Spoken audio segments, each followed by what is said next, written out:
السلام علیکم ورحمۃ اللہ وبرکاتہ۔ وعلیکم السلام وعلیکم السلام وعلیکم السلام ورحمۃ اللہ وبرکاتہ۔ کیسے ہیں جی؟ سب لوگ ٹھیک ہیں؟ خیریت سے ہیں؟ وعلیکم السلام ورحمۃ اللہ وعلیکم السلام ورحمۃ وعلیکم اللہ السلام وبرکاتہ۔ کیسے ہیں جی؟ سب لوگ ٹھیک ہیں؟ خیریت سے ہیں؟ الحمدللہ الحمدللہ۔ آج کے لیکچر کا یقیناً آپ لوگوں کو بڑا انتظار ہوگا۔ اپنے من میں ڈوب کر پا جا سراغ زندگی۔ تو اقرا جی کیا کہتی ہیں آپ؟ ذرا سنائیں ہمیں علامہ اقبال، تاکہ ہم علامہ اقبال سے کچھ روحانی فیضان حاصل کریں ان کے کلام کے ذریعے۔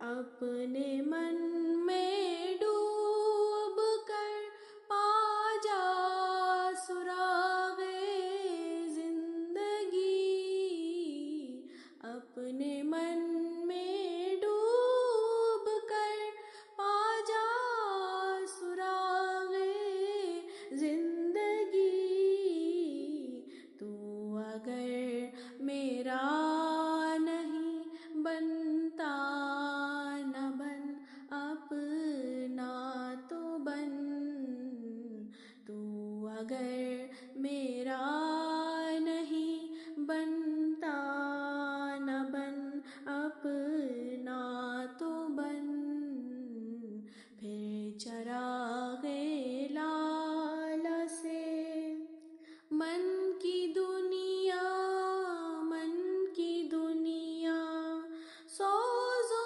مستی جذب و شوق، من کی دنیا، من کی دنیا، سوز و مستی جذب و شوق، تن کی دنیا، تن کی دنیا، سود و سودا مکر و فن، پھر چراغ لالا سے من کی دنیا، من کی دنیا، سوز و مستی جذب و شوق، من کی دنیا، من کی دنیا، سوز و مستی جذب و شوق، تن کی دنیا، تن کی دنیا، سودا و سودا مکر و فن۔ پچھلا لیکچر آپ لوگوں نے سنا، اور کس کس کو شوق ہے کہ وہ جانے کہ میں کون ہوں؟ من کے اندر کے جو رستے کچھ پگڈنڈیاں مبہم مبہم سے کچھ واضح ہوتی نظر آئیں، وہ 1 گھنٹہ 1.5 گھنٹہ جو ہم نے لگایا، اس سے کیا کون سی لو تھی روشنی کی؟ اور جب ہم اپنے من میں ڈوبتے ہیں تو صوفیہ اکرام کی شاعری، علامہ اقبال کا کلام ہمیں بڑے راز جو ہے نا وہ بتاتا ہے۔ علامہ اقبال نے کہا تھا، پچھلی دفعہ ہم نے اس شعر کو بڑا سمجھنے کی کوشش کی تھی، خودی کا سر نہاں لا الہ الا اللہ۔ سر کہتے ہیں راز کو، کہ اپنے من میں جو ڈوبنے کا جو راز ہے نا وہ لا الہ الا اللہ میں ہے۔ وہ جو صوفیہ اکرام کہتے ہیں نا اپنا کلمہ پکا کرو، تو کلمہ پکا کرنا کیا ہے؟ کلمہ پکا کرنا یہی ہے کہ لا نفی، کس کی نفی کرنی ہے؟ ہم اپنے آپ کو دیکھیں، آج تک ہم نے اپنے اوپر کبھی غور ہی نہیں کیا۔ جب غور کیا تو ہمیں پتہ چلا کہ اندر کوئی بت موجود ہے، اندر کوئی ہے جس کی نفی کروائی جا رہی ہے۔ اپنے من میں ڈوب کر پا جا سراغ زندگی، تو اگر میرا نہیں بنتا نہ بن اپنا تو بن۔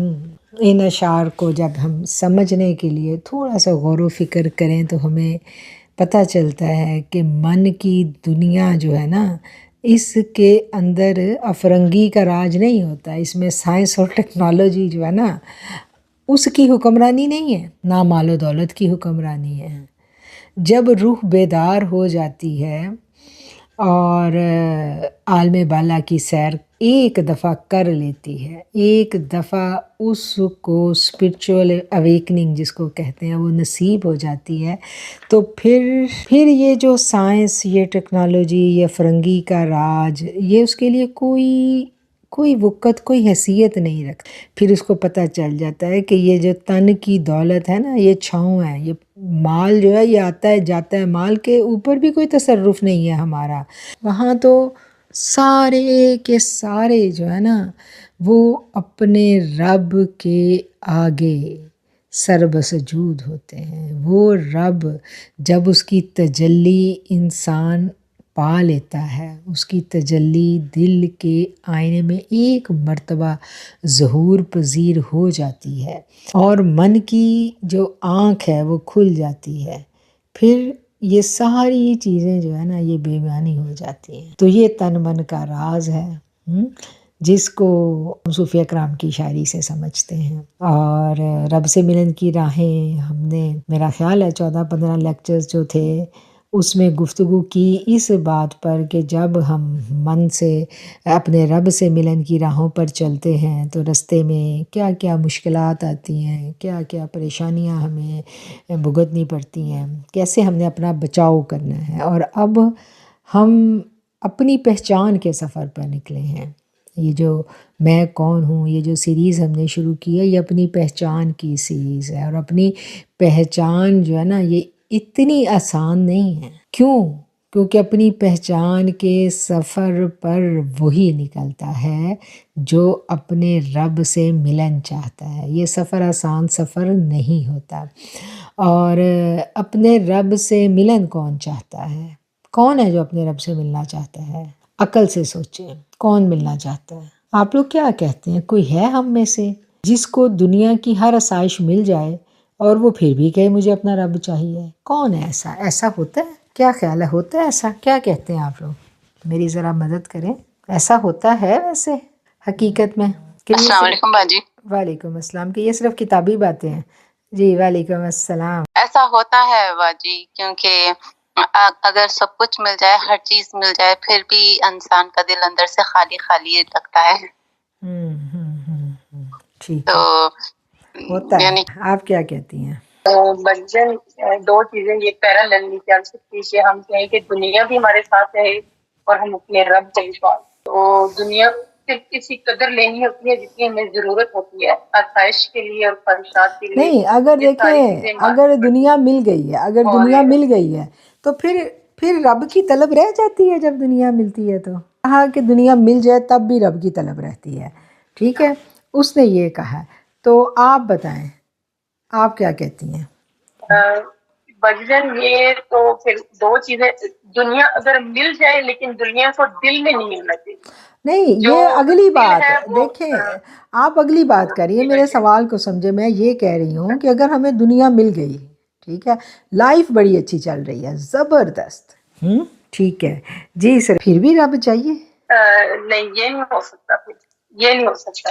رب کو پانے کے لیے پھر ہمیں قربانیاں بھی دینی پڑتی ہیں اور کتنی چیزوں کو ہمیں چھوڑنا بھی پڑتا ہے۔ پھر یہ نہیں ہو سکتا کہ ہمیں دنیا بہت زیادہ مل گئی پھر ہم، یہ نہیں ہو سکتا۔ یہ پھر نہیں ہو سکتا، مجھے تو نہیں لگتا کہ ایسے ہو۔ ہاں یہ نہیں ہو سکتا، زبردست۔ اب اگلی بات پہ، ابھی شروع میں ادھر ہی سٹارٹ ہی ہم نے اس بات سے لینا ہے کہ رب چاہیے کس کو؟ اگر دنیا میں آسائشیں ہوں، صحت ہے، مال پیسہ دولت، بچے فرما بردار، ایچ اینڈ ایوری تھنگ ہمیں میسر آ گئی، پھر بھی رب چاہیے؟ یہ میں پوچھ رہی ہوں کہ پھر بھی چاہیے۔ اور آپ نے کہا پھر ایسا ممکن نہیں ہے، اگر دنیا مل گئی، سب کچھ مل گیا، تو پھر وہ رستہ انسان سے پوشیدہ ہی رہتا ہے، ٹھیک ہے۔ یہ دو رائے ہمارے پاس آ گئی، اگر کوئی تیسری رائے ہے تو بتائیں۔ اچھا، یہ دو باتیں ہیں، دیکھیں، اگر دنیا اتنی خوبصورت ہے، اتنی دل فریب ہے، اگر کسی کو یہ میسر آ جائے، پھر بھی اس کے من میں رب کی تلاش جو ہے نا وہ اس کی ایک پیدا ہو جائے طلب، یہ ممکن ہے کہ نہیں ہے؟ یہ ہمارا ابھی کا سوال تھا۔ تو اس کے بارے میں دو رائے آئیں کہ دنیا تو اتنی دل فریب ہے، جب یہ دل میں گھر کر جاتی ہے تو پھر انسان جو ہے نا اس کی دل فریبی میں گم ہو جاتا ہے۔ اچھا، وہ کون سے لوگ ہوتے ہیں جو رب کی تلاش کے سفر پر نکلتے ہیں؟ آج ہم اس بات کا جائزہ لیں گے اور صوفیہ کرام کی شاعری سے ہی مدد لیں گے. اس آج کی گفتگو کے لیے جو میں نے اسٹڈی کیا وہ میں نے سلطان باہو کو اسٹڈی کیا، اور سلطان باہو من کے سفر کے ایک انتہائی بلند پایا مسافر ہیں، ایک خوبصورت سالک ہیں، اور سالکین کے لیے سلطان باہو کے در پر سلام کیے بنا یہ سفر جو ہے نا، یہ ہمارے بر صغیر پاک و ہند کے سالکین کا سفر نہیں طے ہوتا. انہوں نے سلام کرنا ہوتا ہے. ہمارے جتنے بھی صوفیہ کرام ہیں باری باری ہم جاتے ہیں ان کے در پہ، ان کی شاعری کو سمجھتے ہیں، ان کے در پہ سلامی کرتے ہیں، تو پھر ہم اس سفر کو جاری و ساری کرتے ہیں. ہمارا کھوج کا سفر ہے، ہمارا تلاش کا سفر ہے، ہم ڈھونڈ رہے ہیں. تو جب ہم نے سلطان باہو کو پڑھا، میں اپنی بات کروں گی، تو جو باتیں مجھے سمجھ میں آئیں ان کو میں یہاں آسان الفاظ میں بیان کرنے کی کوشش کروں گی. اور قرآن کریم کو ہم پڑھتے ہیں. قرآن کریم کہتا ہے کہ اللہ ولی الذین آمنوا، اللہ چن لیتا ہے اپنے دوست ایمان والوں میں سے. یہ انتخاب کہیں اور ہوتا ہے. جب تک ادھر سے انتخاب نہ ہوا ہو اس وقت تک اس مبارک اور متبرک راہ گزر پر کوئی قدم رکھنے کی جرت ہی نہیں کر سکتا. یہ عام لوگوں کی راہ گزر نہیں ہے. یہ جو رب سے ملن کی راہیں ہیں نا، یہ عوام الناس کے لیے نہیں ہے، یہ طریقت کا رستہ ہے. اور طریقت اور شریعت ہم اس کو ڈیٹیل کے ساتھ اپنے تصوف کورس میں پڑھ رہے ہیں. اور آج کی یہ جو سیریز ہے، یہ جو گفتگو ہے، ڈیفینیٹلی اس میں جو میرے سامنے بیٹھے ہیں وہ میرے سارے تصوف کورس کے اسٹوڈنٹس ہی ہیں، اس لیے میں اسی پیرائے میں گفتگو کروں گی. اور جو نئے لوگ ہیں جو اس چیز سے، اس موضوع سے دلچسپی رکھتے ہیں اور جاننا چاہتے ہیں، تو وہ تصوف والے لیکچر جو ہیں اور رب سے ملن کی راہوں والے لیکچر جو ہیں نا، ان کو وہ سنیں تو ان کو یہ والی باتیں جو ہے نا، اگر کوئی ابہام ہے تو سمجھ میں آ جائیں گی. اچھا، تصوف میں یہ طریقت کا رستہ ہے، اور طریقت جو ہے یہ شریعت کی ایک ریفائن قسم کی فارم ہے. ٹھیک ہے، جیسے ہم نے مثال کے ذریعے سمجھا تھا، جو صوفیہ کرام ہمیں سمجھاتے ہیں کہ دودھ شریعت ہے، اور اس شریعت میں سے جو مکھن نکلتا ہے وہ اس کا جو ایسنس ہے وہ طریقت ہے. انتخاب کہیں اور ہو گیا، اللہ تعالیٰ نے اپنے دوست کو چن لیا. اچھا، اب وہ بہت ساری جو ارواح تھیں انہوں نے رب کی اس تجلی کو پایا، اور اس اللہ کی جو نگاہ انتخاب تھی جب ان پر پڑی تو ان کی زندگی باقی لوگوں سے مختلف ہوگی. بچپن ہی سے یہ لوگ مختلف ہوتے ہیں. اور جس کو کہا، ہم نے یہ بھی پڑھا تھا کہ ولایت دو قسم کی ہوتی ہے، کسبی اور وہبی. اچھا، ولایت کسبی ہو یا وہبی ہو، پر دونوں میں سمٹمز نظر آنا شروع ہو جاتے ہیں شروع سے ہی. وہ لوگ تھوڑے سے مختلف ہوتے ہیں باقی لوگوں سے. ایک ہی ماں کے اگر 4 بچے ہیں تو ایک بچہ بچپن سے ہی، جس میں یہ ٹرانسفر ہوئی ہے جینز، وہ بچپن ہی سے ماں کو پتہ چل جاتا ہے یہ باقی بچوں سے مختلف ہے. اس کی بچپن کی شرارتیں بھی مختلف ہوتی ہیں، یعنی سارا کچھ اس کا مختلف ہوتا ہے. اگر آبزرو کرنے والی ماں ہو تو اس کو سمجھ آ جاتی ہے. اچھا، اب انتخاب اس کا کر لیا گیا. اب ایسا جو بچہ ہوگا اس کو بچپن ہی سے، مطلب اس کی جو لائف ہے وہ باقی بچوں سے مختلف ہوگی. اس کا دل باقی بچوں کی طرح دنیا میں اس طرح سے لگے گا نہیں، یا اس کو لگانے کی اجازت نہیں ہوتی. لگانا چاہتا ہے لیکن وہ لگا ہی نہیں پاتا، اس کو اجازت ہی نہیں ہے. جو ایسی منتخب ارواح ہوتی ہیں جن کو ہم چوزن سولز کہتے ہیں، ان کی غیر محسوس طریقے سے نگرانی کی جا رہی ہوتی ہے شروع سے، اور آہستہ آہستہ آہستہ آہستہ زندگی کی منازل وہ طے کرتے چلے جاتے ہیں. ان کے خواب باقی بچوں سے مختلف ہوتے ہیں. ان کو، یعنی اللہ تعالیٰ نے اگر ان کو منتخب کیا تو اللہ ان کو تنہا نہیں چھوڑتا. اللہ کا کوئی برگزیدہ بندہ، جس کو ہم رجال الغیب بھی کہتے ہیں، صوفیہ کرام کی ارواح بھی ہو سکتی ہیں، کوئی بھی اس روح کے ساتھ انگیج کر دیا جاتا ہے.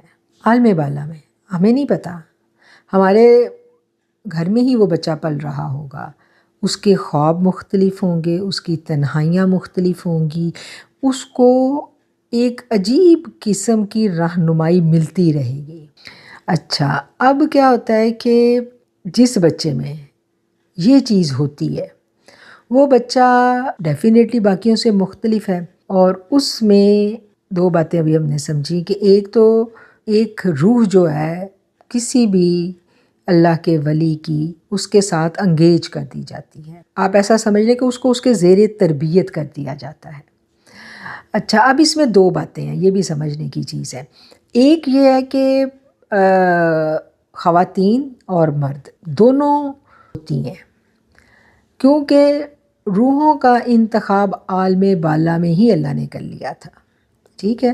اب اللہ کی مخلوق ہے نا، اس کو جیسے ایک عورت ہے، اس کی نفسیات فرق ہے جبلی طور پر۔ اس عورت نے چونکہ گھر میں رہ کر بچے پیدا کرنے ہیں، بچوں کو پالنا ہے، گھر کی ذمہ داریوں کو سنبھالنا ہے، اور اس کے اوپر شریعت نے پابندیاں بھی کچھ زیادہ لگائی ہیں۔ وہ اس طرح سے اکیلے سفر نہیں کر سکتی، میل ملاپ نہیں کر سکتی، تو اس کا یعنی اس کی کیٹیگری فرق اللہ نے رکھی ہے نا۔ اسی وجہ سے جو خواتین اس راہ پر چلتی ہیں ان کی جو لائف کا پیٹرن جو ہوتا ہے نا وہ مردوں سے مختلف ہے۔ اب جیسے ایک بچہ ہے، اگر پرانے وقتوں میں ایسا ہوتا تھا کہ اگر کسی بچے میں پیرنٹس بچپن سے دیکھتے تھے، پیرنٹس بھی مطلب ماشاءاللہ زیادہ وہ اللہ کے قریب ہوتے تھے، وہ پہچان لیتے تھے، اور جو ولایت تھی وہ بھی مستور نہیں تھی۔ یہ بات ہم پڑھ چکے ہیں کہ ولایت مستور کب ہوئی تھی اپنے تصوف کورس میں۔ ولایت بھی مستور نہیں تھی، اس وجہ سے کیا تھا کہ پیرنٹس جب اپنا کوئی ایسا بچہ دیکھتے تھے تو ان کو سمجھ آ جاتی تھی، وہ اس کو کسی ولی اللہ کے پاس لے جاتے تھے، کسی کے ہاتھ پہ بیعت کروا دیتے، کسی کی زیر نگرانی اس کو کر دیتے، ٹھیک ہے؟ اب یہ والا جو زمانہ ہے اس میں ولایت مستور ہو گئی، ٹھیک ہے؟ اب جو مرد بچے ہیں جن کے ساتھ مطلب ہوتا ہے ان کے معاملات، ان کا رستہ الگ ہے، ہم اس کو موضوع بحث نہیں بنائیں گے، ہم خواتین کی بات کریں گے۔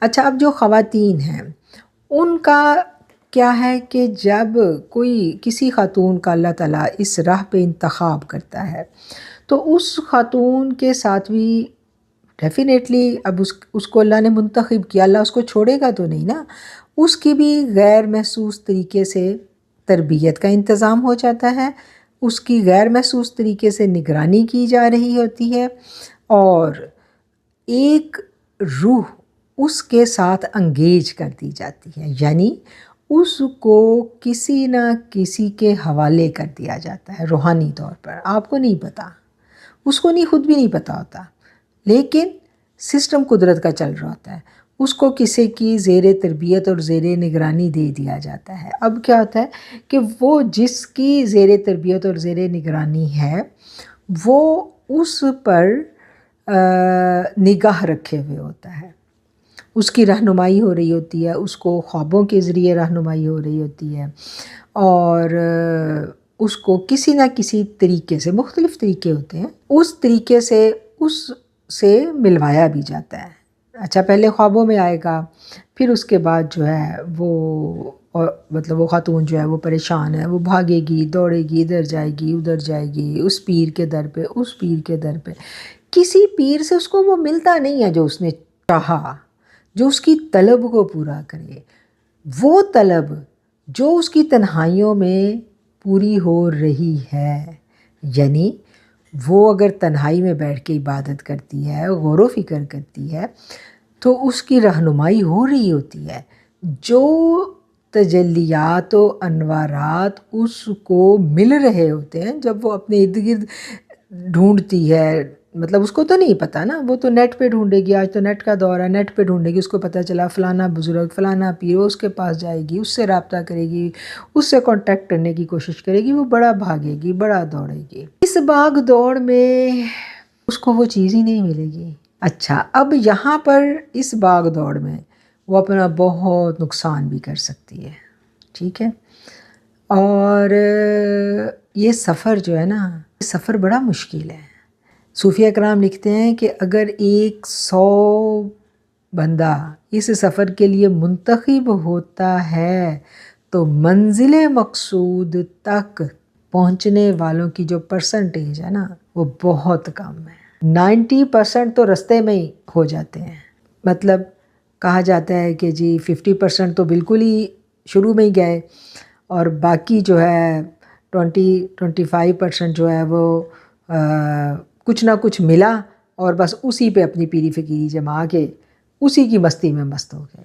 لیکن جو طالب المولا سچی روح ہے، وہ جو فرمایا تھا نا بابا فرید نے، تن من میرا پرزی پرزی جی میں درزی دیاں لیراں ہوں، اینا لیراں دی گل کفنی پا کے میں کرساں میراں میراں ہوں. تو وہ جو اس کو اسپرچول انرجی اپنے حقیقی مرشد سے مل رہی ہوتی ہے، اس کی لذت ایسی ہوتی ہے کہ اس کے لیے اس کو جتنی بھی قربانیاں دینی پڑے وہ دیتی ہے. جب انتخاب کر لیا جاتا ہے تو پھر امتحان شروع ہو جاتے ہیں. ظلمت کے کتنے پردے ہیں انسان کے دل پہ. جب انتخاب کر لیا جاتا ہے تو پھر ایک ایک ظلمت کا پردہ ہٹانے کے لیے آزمائشوں کی بھٹی سے گزارا جاتا ہے. اور اتنے بڑے بڑے لوگ جب گزرے تو کیا کہا انہوں نے، تن من میرا پرزی پرزی جی میں درزی دیاں لیراں ہوں. درزی کی لیریں آپ لوگوں نے دیکھی ہوں گی نا.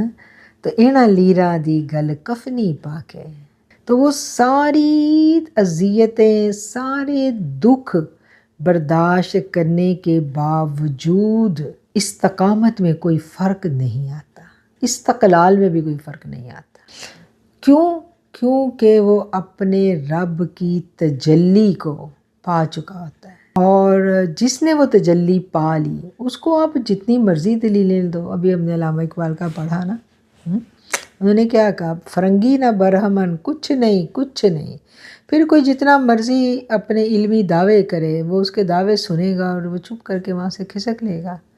کیونکہ جو اس کو رب نے دے دیا، جو اس نے دیکھ لیا، اب اس کے لیے باقی سب پھر بس بعد وصال رب دے باہو اے دنیا کوڑی بازی ہو. پھر یہ دنیا کوڑی بازی ہو جاتی ہے.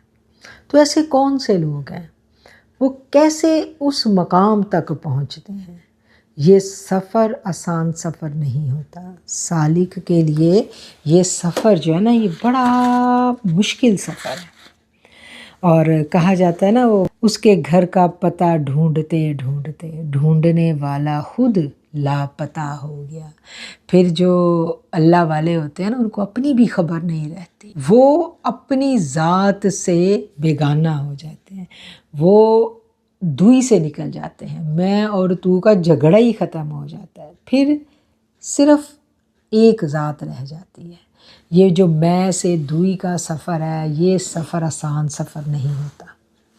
اس میں اتنے امتحانات ہوتے ہیں، اتنے امتحانات ہوتے ہیں کہ ایک ایک امتحان سے جب وہ گزرتا ہے تو پھر اگر صوفیہ کرام کی ہم شاعری کو پڑھیں تو ان کی شاعری میں ان کا جو رونا تڑپنا کلپنا وہ آج بھی ان لفظوں میں ایسا پوشیدہ ہے کہ ان کی شاعری کو پڑھنے والا خود تڑپنے لگتا ہے کہ وہ اپنی تڑپ کو ان لفظوں میں سمو گئے.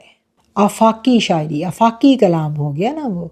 اس کو پڑھنے والا آج بھی اس سحر میں گم ہو جاتا ہے. وہ ہمیں تو لگتا ہے وہ اتنے بڑے بڑے نام تھے، وہ تو بڑے اللہ والے تھے. اور اللہ والے کا تصور ہمارے ذہنوں میں کیا ہے کہ بس وہ جو کہے گا وہ ہو جائے گا. تو وہ جو کہے گا وہ ہو جائے گا. اس مقام تک پہنچنے کے لیے کس راہ گزر سے آپ کو گزارا جاتا ہے. وہ جو رستے کی کیا کہنا چاہیے، بڑے بڑے امتحانات ہیں، بڑے بڑے پہاڑوں کے اندر جمی ہوئی کھائیاں ہیں، ان کھائیوں کے اوپر سے آپ نے گزرنا ہے. تو شاہی ہے بسیرا کر پہاڑوں کی چٹانوں میں. تو وہ جو علامہ اقبال کہہ گئے تھے نا، پھر ایسے شخص کو اس دنیا میں کسی سے بھی دل لگانے کی اجازت نہیں ہوتی، وہ دل نہیں کسی سے لگا سکتا۔ اچھا، اس میں جو کہتے ہیں نا کہ اپنے من کو پہچانو، تو من کو پہچاننا کیوں ضروری ہے؟ کیونکہ ہمیں یہ لگ رہا ہوتا ہے کہ رب تو ہمیں چاہیے، لیکن اس کے ساتھ ہمیں دنیا بھی چاہیے، دونوں چیزیں چاہیے۔ تو یہ پہچان کیا ہے؟ پہچان یہی ہے کہ ہم اپنے من میں جب اتر کر دیکھیں اور قرآن کو جب ہم پڑھیں تو قرآن کیا کہتا ہے؟ قرآن کہتا ہے کہ اللہ تعالیٰ نے تمہاری جانیں، تمہارے مال سب تم سے خرید لیا جنت کے بدلے۔ تم نے لا الہ الا اللہ پڑھا، تم نے تو سودا کر لیا، فروخت کر دیا، اپنی مرضی بھی فروخت کر دی، جان و مال تو چھوڑو، اپنی خواہش بھی فروخت کر دی۔ اب کوئی زندگی میں آپ کو بہت اچھا لگے، وہ نامحرم ہے اور آپ کسی کے نکاح میں ہیں، تو آپ کو اجازت نہیں ہے کہ آپ اس کی طرف، ایک پہلی نگاہ تو معاف ہے، دوسری نگاہ تو دیکھنے کی بھی آپ کو اجازت نہیں ہے۔ پکڑ آ گئی نا، نکاح پہ بھی پکڑ آ گئی، اجازت ہی نہیں ہے، کیونکہ آپ کے لیے جائز نہیں ہے اس نامحرم کو دیکھنا۔ ہاں، پہلی نگاہ معاف ہے، اور اگر خدا نہ خواستہ اس پہلی نگاہ سے وہ آپ کے دل میں گھر کر گیا تو قدرت اس چیز کی آپ کو اجازت نہیں دیتی، دین اسلام آپ کو اجازت نہیں دیتا کہ آپ کی سوچ پر بھی پہرا بٹھا دیتا ہے دین اسلام، کہ آپ نے سوچنا بھی نہیں ہے اس کے بارے میں۔ بھئی آپ کی جان ہے، اس پہ حکم چلے گا تو اللہ کہتا ہے میرا چلے گا، تمہارے خیالات میں بھی جو چلے گا وہ رب کی مرضی اور اس کے حکم کے مطابق چلے گا، کیونکہ تم فروخت کر چکے ہو، جان کو فروخت کر دیا، تو خیال جان سے الگ تو نہیں ہے نا۔ ہمیں نیگیٹو سوچنے کی اجازت بھی نہیں ہے سب مسلمانوں کو۔ ہاں، جو طالب المولا ہے اس کو ایک سٹیپ آگے ہے، ایک جو عام مسلمان ہے اس کی اگر کوئی نیگیٹو تھاٹس اس کو آئی ہیں، وہ کچھ ایسا نیگیٹو سوچ رہا ہے، اس کی پکڑ نہیں ہے، گناہ نہیں اس کو، جب تک کہ وہ عمل نہ کرے، ٹھیک ہے۔ لیکن جو عشق الہی کا مسافر ہے اس کی تو سوچ پر بھی پکڑ ہے، اس کی نیت پر بھی پکڑ ہے۔ کیونکہ وہ طالب المولا ہے، اس کو اپنا رب چاہیے۔ رب کہتا ہے چاہت میری نگاہیں ادھر ادھر، چاہت میری خواہش دنیا، چاہت میری چاہیے دنیا کی ساری محبتیں۔ تو جب رب کی چاہت پانی ہے پھر ہر محبت کاٹنی پڑتی ہے۔ کوئی بھی نہیں کاٹ سکتا ان محبتوں کو، کون کاٹ سکتا ہے؟ کوئی نہیں کاٹ سکتا، یہ کٹوائی جاتی ہے، ایسے حالات پیدا ہو جاتے ہیں۔ سب سے جو عزیز رشتہ ہے وہ ایسا دکھ دیتا ہے، اللہ تعالیٰ اسی سے دکھاتا ہے آپ کو، جس سے آپ قربت کے خواہش مند ہوں گے اسی سے آزمایا جائے گا، چاہے وہ شوہر ہے، چاہے وہ بیٹا ہے، چاہے وہ بیٹی ہے، جس پر مان کیا نہیں، جس سے نگاہ بھر کر محبت طلب کی نہیں، ادھر ہی ایسی سخت آزمائش آئے گی کہ آپ کی روح تک بلبلا اٹھے گی۔ کیونکہ یہ جب تک روح بلبلائے گی نہیں، روح تڑپے گی محبت میں، جب تک ٹوٹے گا نہیں تب تک محبت الہی کو کوئی سمجھ نہیں سکے گا۔ محبت الہی درد سے گزرے بغیر آپ کو نہیں ملتی۔ علامہ اقبال کا یہ شعر ہے نا، تو بچا بچا کے نہ رکھ اسے، تیرا آئینہ ہے وہ آئینہ، گر شکستہ ہو تو عزیز تر ہے نگاہ آئینہ ساز میں، کہ جس نے اس کو بنایا ہے نا، جب تک یہ ٹوٹے گا نہیں تب تک یہ عزیز تر نہیں ہوگا۔ اور ہم کیا چاہتے ہیں؟ یہ ٹوٹے نا، تو یہ ٹوٹنا ہی ٹوٹنا ہے، یہ ممکن نہیں ہے کہ نہ ٹوٹے۔ اس راہ کا جو مسافر ہے اس کو دل لگانے کی اجازت دنیا سے دی نہیں جاتی۔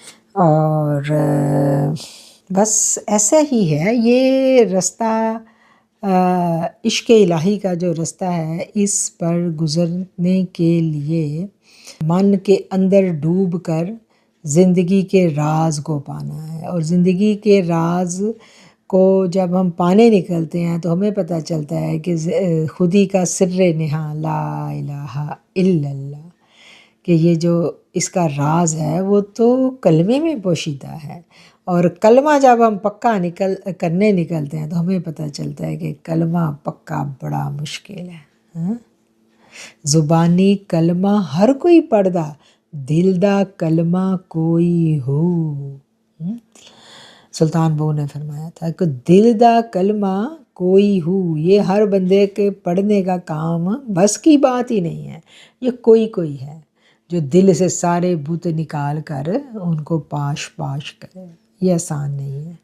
زبانی کلمہ تو ہر کوئی پڑھ لیتا ہے، تو پھر جب یہ دل کا کلمہ پڑھایا جاتا ہے، اور جن لوگوں کو پڑھایا جاتا ہے وہی ہیں جن کے بارے میں کہا گیا کہ اللہ تعالیٰ نے اپنے دوستوں کو ایمان والوں میں سے چن لیا۔ جب اللہ نے چن لیا، وہ چوزن سولز جو ہیں ان کی پھر تربیت کا اللہ تعالیٰ اہتمام کرتے ہیں، انتظام کیا جاتا ہے، کسی نہ کسی کے حوالے اس کو کر دیا جاتا ہے، جو رجال الغیب میں سے بھی ہو سکتا ہے۔ کہیں نہ کہیں خواتین کو، یہ جو خواتین میں ایک تڑپ ہوتی ہے نا کہ ہمیں مرشد مل جائے، ہم مرشد ڈھونڈیں، اور اسی ان کی معصوم سی تڑپ کے اوپر آپ دیکھیں کتنے گھنونے پیر وجود میں آئے۔ یہ معاشرے میں جس چیز کی طلب ہوتی ہے پھر وہ اسی چیز کی سپلائی جو ہے نا وہ آنی شروع ہو جاتی ہے نا، جو چاہیے وہی مارکیٹ میں ملے گا نا، تو مارکیٹ میں وہی ملتا ہے جو آپ کو چاہیے اور جو بڑے مہنگے داموں ملے گا۔ اس لیے تو یہ پیر اتنے پیسے لے رہے ہیں آپ سے، پیسے لے کے تو چڑھاوے چڑھا کے آپ کی عزت نفس کو مجروح کر کے تو پھر بھی رب تک آپ نہیں پہنچ پاتے۔ اور کیسی کہانیاں ملتی ہیں خواتین کے بارے میں کہ کیسے طریقوں سے ان کی عزتیں تک وہ بیچاری پامال کروا بیٹھتی ہیں، اور اللہ معاف کرے اب میں کیا ان ساری باتوں کا یہاں پر ذکر کروں کہ جو کچھ آج ہو رہا ہے، تو ایسا کچھ نہیں ہے کہ اللہ نے انتخاب کر لیا اگر آپ کا، تو ایسا نہیں ہے کہ اللہ آپ کو تنہا چھوڑے گا، بس تھوڑے سے غور و فکر کی ضرورت ہے، غور و فکر کی۔ علم کا حاصل کرنا ہر مرد اور عورت پر فرض ہے، تو اس فرض کو ادا کریں، قرآن کو پڑھیں، قرآن سے آپ کو بہت کچھ پتہ چلے گا، اور پھر جو قدرت کا سسٹم ہے اس کو سمجھنے کی ہم کوشش کریں۔ اس سسٹم کو جب ہم سمجھنے کی کوشش کریں گے تو پھر ہمیں پتہ چلے گا، او مائی گاڈ، آج تک جو میرے ساتھ ہوتا ہے اس میں تو میں نے کوئی پیر نہیں ڈھونڈا تھا، مجھے تو کبھی تنہا چھوڑا ہی نہیں گیا۔ میرے اوپر اگر ایک درد آیا ہے تو اس درد کا مداوا پہلے سے میری روح میں رکھ دیا گیا تھا۔ آپ دیکھیں خوابوں کے ذریعے اتنی زبردست رہنمائی ہوتی ہے، پھر جو روح آپ کے ساتھ انگیج کی جاتی ہے وہ روح وقت پڑنے پر آپ سے رابطہ بھی کرتی ہے، اور رابطہ کرنے کے بعد اگر ضرورت ہوتی ہے تو وہ آپ سے رابطے میں رہتی ہے، نہیں تو وہ آپ کو کہہ دیتی ہے بس میرا اتنا کام تھا، یہ میں نے تمہارا کام کر دیا، اب اگلا تمہارا کام کوئی اور کرے گا، جب تمہیں ضرورت پڑے گی وہ تم سے خود رابطہ کر لے گا۔ تو یہ ایسا ایک غیر مرئی دنیا کا سفر ہے جو آپ نے کرنا ہے، اور غیر محسوس طریقے سے آپ کو کروایا بھی جاتا ہے، آپ خود نہیں کر رہے ہوتے، کوئی کروا رہا ہوتا ہے آپ سے۔ وہ کون ہے وہ آپ کو پتہ چل جاتا ہے، اس کے لیے آپ کو صبر اور استقامت کے ساتھ چلنا ہوتا ہے، نہ صرف استقامت اور صبر بلکہ اس کے ساتھ ساتھ اپنی فرما برداری کو بھی اللہ کے آگے بڑھا دینا ہے۔ یہ نہیں ہے کہ اگر کچھ مل گیا سب، آپ دیکھیں جو ہی آپ اس رستے پر چلتے ہیں آپ منتخب کیے جاتے ہیں، میں نے آپ کو بتایا کہ آپ باقی لوگوں سے الگ ہو جاتے ہیں، آپ کی کیٹیگری الگ ہے، آپ کی زندگی میں آزمائشیں آئیں گی۔ اچھا یہ بھی میں یہاں بات بتاؤں کہ جو اس راہ کا مسافر ہوتا ہے نا اس کو ہر آزمائش سے گزارا جاتا ہے، ہر آزمائش سے اس کو اپنی صحت کی طرف سے بڑے سخت امتحانات سے گزرنا پڑے گا، صحت کی آزمائش آئے گی، محبت کی آزمائش آئے گی، وہ سب سے قریبی رشتہ چاہے اس کا شوہر ہے، اس کے بچے ہیں، کوئی بہن بھائی ہے جس سے وہ سب سے زیادہ اٹیچ ہے، کوئی دوست بھی ہے، سب سے زیادہ جس سے اٹیچ ہے، اسی محبت میں اس کو آزمایا جائے گا، ایسا توڑا جائے گا، وہی توڑے گا اس کو جس سے اس کو محبت ہے، اور اس کو جادو سے بھی آزمایا جائے گا، اس پہ جادو بھی ہوگا، اس کو یہ جنات والے معاملات میں سے بھی گزارا جائے گا۔ ہم کہتے ہیں بھئی ہائے یہ جادو جنات کا معاملہ میرے ساتھ ہی کیوں ہو گیا؟ کیونکہ اللہ اس شخص کا یقین پختہ کر رہا ہوتا ہے۔ جو غیب پر یقین ہے نا، یہ پختہ ہو ہی نہیں سکتا جب تک ان معاملات سے وہ نہ گزرے، تو ان معاملات سے اس کو گزارا جاتا ہے اور اس کو گرنے بھی نہیں دیا جاتا۔ یہ بڑی مزے کی بات ہے، تو وہ گرتا بھی نہیں ہے۔ ہاں، اس سے کوتاہیاں بھی ہوتی ہیں، اس سے غلطیاں بھی ہوتی ہیں، نادانی میں وہ اپنا نقصان بھی کر بیٹھتا ہے، لیکن ایسا نہیں ہوتا کہ وہ مطلب خدا نخواستہ اگر اس کی نیت ٹھیک ہے تو وہ برباد نہیں ہوتا۔ ہاں، وہ برباد کب ہوتا ہے؟ یہ بھی بڑا ایک اہم پوائنٹ ہے، وہ برباد بھی ہو جاتا ہے۔ اچھا، اس سفر میں چھلنیاں لگتی ہیں، لیول 1، لیول 2، لیول 3 ایسے لیولز آتے ہیں۔ کچھ لوگ ہیں جو مطلب منتخب ہوئے، وہ چلے پہلے لیول پر ہی وہ مطلب رک گئے، ان کی کچھ انہوں نے ذکر اذکار کر لیے، کچھ وظائف کر لیے، کچھ ان کو اللہ کی تجلی کا کچھ نہ کچھ حصہ نصیب ہو گیا، اور وہ اس کو کافی جان کر ادھر ہی رک گئے، اور ان کو ان کے نفس نے یہ گمان میں مبتلا کر دیا کہ تم نے اپنے رب کو پا لیا ہے۔ اچھا، جب انہوں نے یہ جان لیا کہ مجھے میرے رب نے پا لیا ہے، تو میں نے اپنے رب کو پا لیا، جب وہ اس گمان میں مبتلا ہو گئے تو بس پھر ان کا سفر رک گیا، پھر وہ آگے نہیں جائیں گے، پھر وہ ایک چھوٹا سا پیر بن کے اپنی دکانداری سجا لیں گے، اور بس ان کی یہی منزل تھی۔ اچھا، اس میں بھی پھر 2 کیٹیگریز ہیں۔ ایک تو وہ لوگ ہیں جو سچے ہوتے ہیں، جو کچھ نہ کچھ ان کو اللہ کی طرف سے عطا ہو گیا اور وہ مخلوق کی خدمت میں لگ گئے، بانٹنے میں لگ گئے، ان کی نیت ٹھیک ہے، وہ نیت کے صاف ہے، اور بس آگے کی پھر ان کی آگے کی ترقی نہیں ہے، وہ بس ان کی وہیں انہوں نے پڑاؤ ڈال لیا اور وہ اسی پر قناعت کر گئے۔ اچھا، اب اگلے جو ہیں، پیاس ہے نا روح کی، جتنی پیاس ہے، اب آپ نے دیکھ لیا پہلی جو کیٹیگری ہے اس کے بھی 2 پارٹ بن گئے۔ ایک وہ ہیں کہ جو نیت کے اچھے تھے، سچے تھے، انہوں نے اپنا ادھر ہی مطلب مخلوق کے لیے کام کرنا شروع کر دیا اور اسی پر قناعت کر لی، آگے نہیں گئے، اگلے یہ اسی چھلنی پر ادھر ہی رک گئے۔ چھوٹے موٹے امتحانات ان کی زندگی میں آئے، اور ان امتحانات سے گزر کر انہوں نے حقیقت کو جو بھی سمجھا، جانا، اور وہ اپنی عبادت، ریاضت اور اسی کوشش میں وہ کوشاں رہتے ہیں ساری زندگی، لوگوں کے لیے بھی وہ اچھائی کا کام کرتے ہیں، اور بس ان کی ادھر تک رسائی اور ان کا ادھر ہی پڑاؤ۔ اچھا، پھر اس سے آگے، کیونکہ یہاں تو درجے ہیں نا، ہر علم والے پر ایک علم والا، ہر ایمان والے کا ایک درجہ، اس کے اوپر اس سے اعلیٰ ایمان والے کا، اس سے اوپر اس سے اعلیٰ، یہ درجات ہیں۔ اچھا، کچھ پھر آگے ہیں، وہ اس سے آگے بڑھتے ہیں، وہ اس سے آگے۔ کچھ روحیں ایسی ہوتی ہیں جن کی ایسی تڑپ، ایسی پیاس ہوتی ہے کہ وہ کبھی سیر نہیں ہوتی۔ جیسے ہم حضرت داتا گنج بخش کے بارے میں پڑھتے ہیں نا، 250 پیروں سے انہوں نے فیض لیا تھا، تقریباً 250، پھر بھی وہی بات ہے کہ پیاس بڑھتی چلی جاتی ہے ایسے لوگوں کی۔ تو یہ ولایت کے مقامات ہوتے ہیں، اس سے اوپر، اس سے اوپر، اس سے اوپر۔ تو جو جتنی پیاس والا ہوتا ہے اتنے ہی سخت امتحانات سے اس کو گزارا جاتا ہے، اور وہ گزرتے گزرتے بس اس کا جو فیصلہ ہے وہی بات ہے۔ ولایت کا جو دوستی کا معاملہ نا، کوئی ان کی فائنل ڈیسٹینیشن نہیں ہوتی، یعنی موت جو ہے وہ بھی ان کے درجات کو روکتی نہیں ہے۔ جو اللہ کا دوست ہے نا، وہ اس دنیا میں جا کے بھی اس سفر پر گامزن رہتا ہے۔ یہ بات شاید آپ کو عجیب لگے، لیکن یہ بات سچ ہے کہ اس کو قرآن سے آپ دیکھ لیں کہ ان کے اعمال نامے بند نہیں ہوں گے۔ جو دنیا سے ہم چلے گئے نا، ہمارے اعمال نامے تھوڑے ہی بند ہونے ہیں۔ تو اس کو اگر ہم دیکھیں امالنا میں بند نہ ہونے کی جو دنیا کے مفسرین ہیں وہ یہ تفسیر کرتے ہیں کہ بھئی جو صدقہ جاریہ کے کام وہ کر کے گئے ہیں یا ان کی اولادیں جو نیک کام کریں گی اس کا انہیں اجر ملتا رہے گا. لیکن جب ہم اس کو سلوک کی نظر میں اس آیت کی تفسیر کو پڑھیں گے جو صوفیہ کرام نے کی ہے تو پھر یہ ہے کہ ان کے روحانی درجات بھی بلند سے بلند ہوتے رہتے ہیں. صوفیہ کرام کی ہم حالات زندگی پڑھ لیں.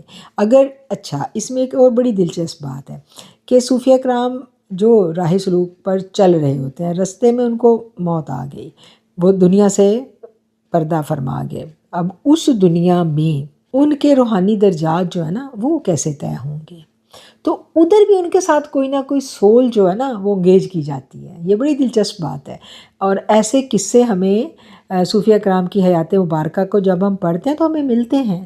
تو یہ تھی جی آج کی ہماری گفتگو، اور اپنے من میں ڈوب کے پا جا سراغ زندگی. اپنے اپنے من کا ہم جائزہ لیں گے، اپنے من میں ڈوبیں گے تو بہت سارے جو من کے سوالات ہیں ان کے جوابات مجھے امید ہے کہ آج کی گفتگو سے آپ کو مل گئے ہوں گے.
کی لائف کا پیٹرن مختلف ہے، زندگی گزارنے کا دونوں کا مطلب ذمہ داریاں مختلف ہیں، عورتوں نے اپنے گھر کے اندر ہی رہنا ہوتا ہے، اور کہا جاتا ہے کہ یہ جو ولایت کا رستہ ہے یہ مردوں کا رستہ ہے، یہ عورتوں کا رستہ نہیں ہے، یہ بھی کہا جاتا ہے۔